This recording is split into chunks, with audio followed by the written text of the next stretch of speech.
പുതിയൊരു നോട്ടിഫിക്കേഷൻ കൂടി ഇപ്പോൾ BROയിലേക്ക് വിളിച്ചിരിക്കുകയാണ്. ബോർഡർ റോഡ് ഓർഗനൈസേഷനിലേക്ക് വിവിധ നോട്ടിഫിക്കേഷനാണ് ഇപ്പോൾ വിളിച്ചിട്ടുള്ളത്. ബ്രീഫ് നോട്ടിഫിക്കേഷനാണ്, ഡീറ്റെയിൽ ആയിട്ട് മുന്നിലേക്ക് പറഞ്ഞു തരാം. ഇവിടെ നമുക്ക് കാണാൻ സാധിക്കും ഇതിന് റിപ്പോർട്ട് ചെയ്തിട്ടുള്ള ടോട്ടൽ വേക്കൻസിയും കാര്യങ്ങളും. പിന്നെ ഇതിന് അഗ്നിവീറിനും കൂടി അപേക്ഷിക്കാൻ സാധിക്കും. EWS എക്സ് സർവീസ് EWS പോലെ തന്നെ, അതായത് എക്കണോമിക്കൽ വീക്കർ സെക്ഷൻ പോലെ തന്നെ എക്സ് സർവീസ്മാനുള്ള വേക്കൻസീസ് ഉണ്ട്. അതൊക്കെ മുമ്പോട്ട് കൃത്യമായിട്ട് പറയാം. അപ്പോൾ ഇവിടെ നമുക്ക് കാണാൻ സാധിക്കുന്നതാണ് ഇതിൻ്റെ അപേക്ഷ തുടങ്ങിയിട്ടുള്ളത് 21 മെയ് 2026 അപേക്ഷിക്കേണ്ട ലാസ്റ്റ് ഡേറ്റ് 4th ജൂലൈ 2026 വരെ നിങ്ങൾക്ക് അപേക്ഷിക്കാനായിട്ട് സാധിക്കും. പിന്നെ നിങ്ങൾ ലക്ഷദ്വീപ് നിന്ന് വീഡിയോ കാണുന്നവരാണെങ്കിൽ നിങ്ങൾക്ക് 19 ജൂലൈ 2026 വരെ അപേക്ഷിക്കാനും സാധിക്കുന്നതാണെന്ന് ശ്രദ്ധിച്ചിരിക്കുക. സോ അപേക്ഷ അയക്കേണ്ട അഡ്രസ്സ് എന്ന് പറയുന്നത് നിങ്ങൾക്ക് കാണാൻ സാധിക്കും. ഓഫ്ലൈൻ അപേക്ഷയാണ് കേട്ടോ. Grief centre digital camp Pune ഈ ഒരു അഡ്രസ്സിലേക്കാണ് നിങ്ങളുടെ അപേക്ഷകൾ ആപ്ലിക്കേഷൻ അയക്കേണ്ടത് എന്ന് പ്രത്യേകം ശ്രദ്ധിച്ചിരിക്കുക. ടു അഡ്രസ്സ് അതാണെന്ന് ശ്രദ്ധിക്കുക. ഫ്രം അഡ്രസ്സ് നിങ്ങളുടേതുമായിരിക്കും. അപ്പോൾ അപേക്ഷിക്കേണ്ട പ്രായപരിധി 18 വയസ്സ് മുതൽ 27 വയസ്സ് വരെയുള്ളവർക്ക് അപേക്ഷിക്കാം. ജനറൽ ഉദ്യോഗാർത്ഥികൾക്ക് ഈ ഒരു ഡേറ്റിലും ഇതിൻ്റെ ഇടയിലും ജനിച്ചവർക്ക് അപേക്ഷിക്കാം. OBC ഇവിടെയുണ്ട്, SC ST ഇവിടെ ഉണ്ട്. അപ്പോൾ ഏറ്റവും മുകളിൽ കാറ്റഗറിയും അപേക്ഷിക്കേണ്ട ഡേറ്റ് ഓഫ് ബർത്തും താഴെ നൽകിയതായിട്ട് കാണാൻ സാധിക്കുന്നതാണ്. അപ്പോൾ ഇതിൽ പറയുന്നത് SC STക്ക് 5 വർഷത്തെയും OBC ഉദ്യോഗാർത്ഥികൾക്ക് 3 വർഷത്തെയും പ്രായത്തിലിളവ് നൽകുന്നുണ്ട്.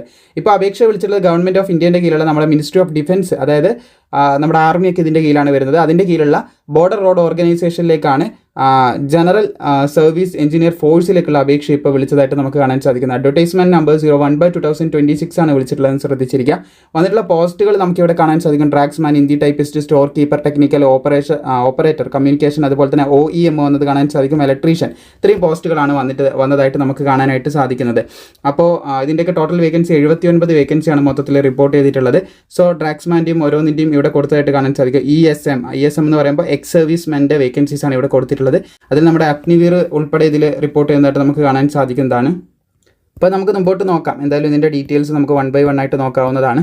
ഇവിടെ നമുക്ക് കാണാൻ സാധിക്കും അപേക്ഷ തുടങ്ങിയത് 21 മെയ് 2026 നമ്മൾ പറഞ്ഞത്. പിന്നെ ഇതിൻ്റെ അപേക്ഷ സമർപ്പിക്കേണ്ടത്, ഫില്ല് ചെയ്യേണ്ടത് ഇംഗ്ലീഷിലോ ഹിന്ദിയിലോ ആയിരിക്കുമെന്നും കൂടി ശ്രദ്ധിച്ചിരിക്കുക. 2 ലാംഗ്വേജിൽ നിങ്ങൾക്ക് അപേക്ഷ ഫില്ല് ചെയ്ത് അയക്കാം. അപ്പോൾ അപേക്ഷ എങ്ങനെ ഫില്ല് ചെയ്യുക എന്നുള്ള കാര്യം വീഡിയോൻ്റെ അവസാനത്തിൽ ഞാൻ ഉൾപ്പെടുത്താനും കൂടി ശ്രമിക്കുന്നുണ്ട്. 18 to 27 വയസ്സ് വരെയാണ് ഒട്ടുമിക്ക എല്ലാ പോസ്റ്റിൻ്റെ അത് തന്നെയാണ് ഏജ് ലിമിറ്റ് കേട്ടോ. 5 വർഷത്തിലുള്ള SC ST ഇതൊക്കെ നമ്മൾ പറഞ്ഞു, ഈ കാര്യങ്ങളൊക്കെ പറഞ്ഞതാണ്.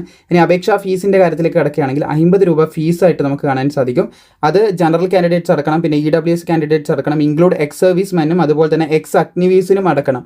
അഗ്നിവീറിന് ഇതിൽ പ്രത്യേകം മെൻഷൻ ചെയ്യുന്നതായിട്ട് നമുക്ക് കാണാൻ സാധിക്കും. ഇനി അങ്ങോട്ടേക്ക് നമുക്ക് എന്തായിരിക്കും അഗ്നിവീറിന് റിസർവേഷൻ നൽകുന്ന രീതിയിലുള്ള വേക്കൻസി വരെ കാണാൻ സാധിക്കും. അതുകൊണ്ട് ഏതെങ്കിലും പോസ്റ്റിലേക്ക് നിങ്ങൾ കയറാൻ പുറപ്പെടുന്നുണ്ടെങ്കിൽ അല്ലെങ്കിൽ നോക്കുന്നുണ്ടെങ്കിൽ വളരെ പെട്ടെന്ന് എന്ത് ചെയ്യുക, അതിന് വേണ്ടിയിട്ടുള്ള തയ്യാറൊക്കെ എടുത്ത് അതിനുവേണ്ടി പരിശ്രമിക്കുക എന്നുള്ളതാണ് പറയാനുള്ളത്. അപ്പോൾ നല്ല രീതിയിൽ പരിശ്രമിച്ച് അതിൽ കയറുക, അല്ലെങ്കിൽ കോമ്പറ്റീഷൻ വീണ്ടും കൂടുന്നതായിരിക്കും നമുക്ക് കാണാനായിട്ട് സാധിക്കും. പിന്നെ അതർ ബാക്ക്വേർഡ് ക്ലാസ്സസ് നോക്കുകയാണെങ്കിൽ അത് OBCക്ക് 50 രൂപ ഫീസ് ഉണ്ട്. പിന്നെ SC STക്ക് ഫീസ് ഇല്ല എന്ന് ശ്രദ്ധിക്കുക. പിന്നെ പേഴ്സൺ വിത്ത് വെഞ്ച് മാർക്ക് ഡിസബിലിറ്റി അവർക്കും ഫീസ് ഇല്ല. ബാക്കിയുള്ള എല്ലാവരും തന്നെ ഫീസ് അടക്കണമെന്ന് ശ്രദ്ധിച്ചിരിക്കുക. പിന്നെ ഓരോന്നിൻ്റെ ക്വാളിഫിക്കേഷനിലേക്കും കൂടി നമുക്ക് കിടക്കാം. സോ ആദ്യത്തെ പോസ്റ്റ് എന്ന് പറയുന്നത് ഡ്രാഗ്സ്മാൻ ആണ്. അപ്പോൾ അതിന് +2 സയൻസ് സബ്ജക്റ്റോട് കൂടി ഉണ്ടായിരിക്കണം. അതുപോലെ തന്നെ ഇവിടെ കാണാൻ സാധിക്കും having 2 years certificate in architecture പറയുന്നുണ്ട്. അല്ലെങ്കിൽ draughtsmanship from a recognise institute or equivalent ഉണ്ടെങ്കിൽ നിങ്ങൾക്ക് അപ്ലൈ ചെയ്യാം. അല്ലെങ്കിൽ നിങ്ങൾക്ക് എന്ത് 2 വർഷത്തെ IT trade certificate, national trade certificate ആണ് കേട്ടോ ചോദിച്ചിട്ടുള്ളത്. ഡ്രാഗ്സ്മാൻ സിവിൽ ഉണ്ടെങ്കിൽ അപ്ലൈ ചെയ്യാൻ സാധിക്കും. ഇതിലേതെങ്കിലും ഒരു ക്വാളിഫിക്കേഷൻ മതി, +2ൻ്റെ കൂടെ ഇതിലേതെങ്കിലും ഒന്ന് മതി കേട്ടോ. അതുപോലെ തന്നെ ഹിന്ദി ടൈപ്പിസ്റ്റ് +2 യോഗ്യത ഉണ്ടായിരിക്കണം. അതുപോലെ തന്നെ ടൈപ്പിംഗ് സ്പീഡ് 30 വേർഡ് പെർ മിനിറ്റിൽ ഹിന്ദി ടൈപ്പ് ചെയ്യാനുള്ള കഴിവും കാര്യങ്ങളൊക്കെ ചോദിക്കുന്നുണ്ട്. പിന്നെ സ്റ്റോർ കീപ്പറാണ്, +2 ഉണ്ടായിരിക്കണം എന്നാണ് പറഞ്ഞിട്ടുള്ളത്. അതുപോലെ തന്നെ ഹാവിങ് സ്റ്റോർ കീപ്പർ നോളജ് ഉണ്ടായിരിക്കണം relating to vehicles or engineering എക്യുപ്മെൻറ്റ്സിലൊക്കെയുള്ള നോളജാണ് പറഞ്ഞത്. എക്സ്പീരിയൻസ് ആയിട്ടുള്ള നോളജ് പോലെയാണ് ഇവിടെ ചോദിച്ചിട്ടുള്ളത്. എക്സ്പീരിയൻസ് ഉള്ളവർക്ക് എന്തായാലും മുൻഗണന നൽകുന്നുണ്ട്. 3 year എക്സ്പീരിയൻസ്, സ്റ്റോർ കീപ്പർ അതുള്ളവർക്ക് മുൻഗണന. ഇതൊക്കെ പറയുന്നവർക്ക് മുൻഗണനയാണ്. ഇവിടെ +2 മാത്രമാണ് കേട്ടോ അപേക്ഷിക്കാനുള്ള യോഗ്യത. അതുകൊണ്ടാണ് +2 മതി എന്ന് പറഞ്ഞത്. ഇതിന് അപേക്ഷിക്കണമെന്നുണ്ടെങ്കിൽ നിങ്ങൾക്ക് +2 മതി. പക്ഷേ ഡിസേബിൾ ആയിട്ടുള്ള യോഗ്യതയുള്ളവരയക്കുമ്പോൾ അവർക്ക് മുൻഗണന നൽകും. അതും കൂടി ഒന്ന് പ്രത്യേകം ശ്രദ്ധിച്ചിരിക്കുക. ഇനി അടുത്തത് ഓപ്പറേറ്റർ കമ്മ്യൂണിക്കേഷനാണ്. ഇവിടെ കാണാൻ സാധിക്കും 10ാം ക്ലാസ് വേണം. അതുപോലെ തന്നെ wireless operator or radio mechanic certificate ഉണ്ടായിരിക്കണം, ITIൻ്റെ പറയുന്നുണ്ട്. അതില്ലെങ്കിൽ ഡ്രാഗ്സ്മാൻ ട്രേഡ്, ഇവിടെ ഡിഫൻസ് ആണ്, ഡിഫൻസ് ട്രേഡ് സർട്ടിഫിക്കറ്റ് ആണ് ചോദിച്ചിട്ടുള്ളത്. ആർമി ഇൻസ്റ്റിറ്റ്യൂട്ട് ഓർ സിമിലർ ആയിട്ടുള്ള എസ്റ്റാബ്ലിഷ്മെൻറ്റ് ചെയ്തിട്ടുള്ള ഡിഫൻസിൻ്റെ കീഴിൽ നിന്നുള്ള ഉണ്ടെങ്കിൽ നിങ്ങൾക്ക് അപ്ലൈ ചെയ്യാൻ സാധിക്കുമെന്നാണ് പറഞ്ഞിട്ടുള്ളത്. ഇനി അതുമില്ല എന്നാണെങ്കിൽ having Class 1 course for wireless operator and keyboard ഇതുണ്ടെങ്കിൽ നിങ്ങൾക്ക് അപ്ലൈ ചെയ്യാൻ സാധിക്കുമെന്ന് പറയുന്നത് കാണാൻ സാധിക്കും. സോ എവിടെയും പറഞ്ഞത് ഡിഫൻസ് സർവീസ് എന്നുള്ള ക്വാളിഫിക്കേഷനാണ്. അപ്പോൾ ആദ്യത്തെ ക്വാളിഫിക്കേഷൻ നിങ്ങൾക്ക് നമ്മൾ സിവിലിയൻ ആയിരിക്കുമെന്ന് തന്നെ നേടാൻ പറ്റുന്നതാണ്. അതുണ്ടെങ്കിൽ അതിലൂടെ അപ്ലൈ ചെയ്യാം. ഇനി അടുത്ത പോസ്റ്റ് നോക്കുകയാണെങ്കിൽ OEM ആണ്, ഓർഡിനറി ഗ്രേഡ് OG. അപ്പോൾ അതിന് 10ാം ക്ലാസ് ആണ് വേണ്ടത്. അതുപോലെ തന്നെ heavy motor vehicle driving licence ഉണ്ടെങ്കിൽ അപ്ലൈ ചെയ്യാം. അല്ലെങ്കിൽ ഡ്രൈവിംഗ് ലൈസൻസ് ഡോസർ, അതായത് പുൾട്ടോസറോ അല്ലെങ്കിൽ എക്സ്കവേറ്റർ പോലുള്ള ഇതിൻ്റെയൊക്കെ ഉണ്ടെങ്കിൽ നിങ്ങൾക്ക് അപ്ലൈ ചെയ്യാം. പിന്നെ 6 മന്ത് എക്സ്പീരിയൻസ് കൂടി അത് ഓടിച്ച് ഡ്രൈവ് ചെയ്തിട്ടുള്ളതിൽ ഉണ്ടായിരിക്കണം എന്ന് പറയുന്നുണ്ട്. അല്ലെങ്കിൽ having pass class 1 course of operating ഈ സെയിം മെഷീനറിയും കാര്യങ്ങളൊക്കെ ഓപ്പറേറ്റ് ചെയ്ത് ബുൾഡോസർ അതുപോലെയൊക്കെ ഉള്ളതൊക്കെ ഓപ്പറേറ്റ് ചെയ്ത് ഡിഫൻസ് സർവീസിലൊക്കെ ഉള്ള എക്സ്പീരിയൻസ് ഉണ്ട്, അങ്ങനെ അപ്ലൈ ചെയ്യാം. പിന്നെ ഇലക്ട്രീഷ്യൻ പോസ്റ്റാണ്, 10ാം ക്ലാസ് വേണം. പിന്നെ ജനറലി ഇലക്ട്രീഷ്യനിലുള്ള ഇവിടെ കാണാൻ സാധിക്കുന്ന ഇലക്ട്രീഷ്യൻ സർട്ടിഫിക്കറ്റ് ITI സർട്ടിഫിക്കറ്റ് ആണ് ചോദിക്കുന്നത്, ഉണ്ടെങ്കിൽ അപ്ലൈ ചെയ്യാം. 1 ഇയർ എക്സ്പീരിയൻസ് ആണ് പറയുന്നത് കേട്ടോ ആസ് ഇലക്ട്രീഷ്യൻ ആയിട്ട്. ഇനി അതും ഇല്ലെങ്കിൽ നിങ്ങൾക്ക് having pass the electrician class 2 course ഉണ്ടെങ്കിൽ നിങ്ങൾക്ക് അപ്ലൈ ചെയ്യാൻ പറ്റും. ഡിഫൻസ് സർവീസ് എന്നാണ് വേണ്ടത്.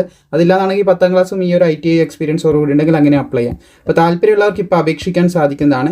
ഇതിൻ്റെ അപേക്ഷാ ഫോം ഇതിൻ്റെ ഏറ്റവും താഴെ കൊടുത്തിട്ടുണ്ട്. അപേക്ഷിക്കേണ്ട ഫോം എന്ന് പറയുന്നത് ഇത് നമ്മുടെ നോട്ടിഫിക്കേഷനിൽ തന്നെ ഉണ്ട് കേട്ടോ. അതിൽ നിന്ന് നിങ്ങൾക്ക് എടുക്കാവുന്നതാണ്. നോട്ടിഫിക്കേഷൻ രണ്ടും ഒന്നിച്ച് തന്നെ കൊടുക്കാം. അപ്പോൾ നിങ്ങൾക്ക് വളരെ എളുപ്പത്തിൽ അത് മനസ്സിലാക്കിയെടുക്കാനായിട്ട് സാധിക്കും. അപ്പോൾ നോട്ടിഫിക്കേഷൻ ഏറ്റവും താഴത്തെ ഏറ്റവും ലാസ്റ്റത്തെ പേജിൽ ഈ ഒരു അപേക്ഷാ ഫോം നിങ്ങൾക്ക് ഉണ്ടാവും. ഈ അപേക്ഷാ ഫോമിൽ നിങ്ങൾ ഡീറ്റെയിൽ ആയിട്ടുള്ള നിങ്ങളുടെ പോസ്റ്റിന് ഏത് പോസ്റ്റിനാണ് അപ്ലൈ ചെയ്യുന്നത്, കാറ്റഗറി നമ്പർ അഡ്വർടൈസ്മെൻറ്റ് നമ്പർ ഉണ്ടല്ലോ 01/2026 നമ്പർ എന്ന് പറഞ്ഞിട്ട് ഈ നമ്പർ ഇവിടെ എഴുതാം. 01/2026 എഴുതാം. ഫോട്ടോ പേസ്റ്റ് ചെയ്യുക. ഇവിടെ പറയുന്ന ഏതാണ് നിങ്ങളുടെ കാറ്റഗറി, ഇവിടെ പറയുന്ന കാര്യങ്ങൾ എസ് ഓർ നോയോ അത് കൃത്യമായി ടിക്ക് ചെയ്യുക. ആ കാര്യങ്ങളൊക്കെ കൃത്യമായി കൊടുക്കുക. ഇതൊക്കെ നിങ്ങളുടെ പേഴ്സണൽ ഡീറ്റെയിൽസ് ആണ്. ഫാദറിൻ്റെ നെയിം ഇവിടെ നിങ്ങൾ കൃത്യമായിട്ട് ഇവിടെ എഴുതി ചേർത്താനായിട്ട് ട്രൈ ചെയ്യാം. ഇതൊരോരോ അക്ഷരങ്ങൾ ഓരോരോ അക്കങ്ങൾ കൃത്യമായിട്ട് ഈ ബോക്സിൽ എഴുതി ചേർത്തിയാൽ മതി. പോസ്റ്റൽ അഡ്രസ്സ് ഇവിടെ എഴുതി ചേർത്തുക. അപ്പോൾ ഇതൊക്കെ എഴുതി ചേർത്തി ഇത്രയും കാര്യങ്ങളാണ് നിങ്ങൾ ഫില്ല് ചെയ്ത് അയക്കേണ്ടത്. പിന്നെ self declaration by the candidate എന്ന് പറയുന്നത് കാണാൻ സാധിക്കുന്നതാണ്. അത് OBC NCL ഉദ്യോഗാർത്ഥികൾ ഫില്ല് ചെയ്യേണ്ട ഒരു സർട്ടിഫിക്കറ്റ് ഇവിടെ കാണാൻ സാധിക്കും. അതുപോലെ അതിൻ്റെ അടിയിൽ അത് OBCക്കാർ മാത്രം ചെയ്താൽ മതി. അഡ്മിറ്റ് കാർഡ് എന്ന് പറയുന്നൊരു പോർഷൻ ഉണ്ട് കേട്ടോ. അവിടെ നിങ്ങൾ ഫോർ ഓഫീസ് യൂസ് ഓൺലി എന്ന് പറയുന്നതിൽ നിങ്ങളൊന്നും ചെയ്യേണ്ട. നിങ്ങളുടെ ഫോട്ടോ പേസ്റ്റ് ചെയ്യുക, നിങ്ങളുടെ നെയിം, ബാക്കിയുള്ള നിങ്ങൾക്ക് അറിയാവുന്ന കാര്യങ്ങൾ മാത്രം ചെയ്യാം. ഓഫീസ് യൂസൊക്കെ അവർ ചെയ്യേണ്ടത്. ഇത്രയും കാര്യങ്ങൾ നിങ്ങൾ ഫില്ല് ചെയ്താൽ മതി. നിങ്ങൾക്ക് അറിയാവുന്ന കാര്യങ്ങൾ മാത്രം ഫില്ല് ചെയ്താൽ മതി. എല്ലാം നിങ്ങൾ ഫില്ല് ചെയ്യേണ്ട. എന്നിട്ട് ഈ രേഖകൾ മൊത്തം OBC NCL അതിനാവശ്യമുള്ള ഉദ്യോഗാർത്ഥികൾ മാത്രം അയക്കുക. എന്നിട്ട് നേരത്തെ പറഞ്ഞ അഡ്രസ്സിലേക്ക് നിങ്ങൾ അയച്ചാൽ മതിയാവുന്നതാണ്. കൂടുതൽ വിവരങ്ങൾക്ക് നോട്ടിഫിക്കേഷൻ താഴെ ഉണ്ട് കേട്ടോ. അതൊന്ന് ഡൗൺലോഡ് ചെയ്ത് റീഡ് ചെയ്താൽ മതിയാവും. വീഡിയോ ഇഷ്ടപ്പെട്ട ലൈക്ക് ചെയ്യാനും സുഹൃത്തുക്കളിലേക്ക് ഷെയർ ചെയ്യാനും മറക്കേണ്ട.